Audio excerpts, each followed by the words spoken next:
اور میرے آقا علیہ الصلوۃ والسلام فرماتے ہیں، عبداللہ بن جبیر روایت کرتے ہیں، آپ فرماتے ہیں آقا علیہ الصلوۃ والسلام نے فرمایا کہ اگر جہنم کا سانپ اگر کسی ایک جہنمی کو ڈسے گا تو اس سانپ کا زہر 40 سال تک اس بندے کو تڑپاتا رہے گا۔ 40 سال تک وہ بندہ اسی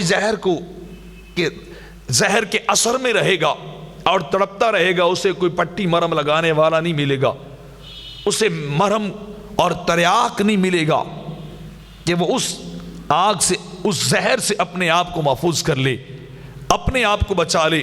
فرماؤ اسی طرح چلتے رہیں گے، اسی طرح اس زہر کے اندر تڑپتے رہیں گے، پھر ان کا مداوع کرنے والا بھی کوئی نہیں ہوگا، ان کے زہر کو ختم کرنے والا بھی کوئی نہیں ہوگا۔ فرمایا اتنے سخت سانپ ہیں۔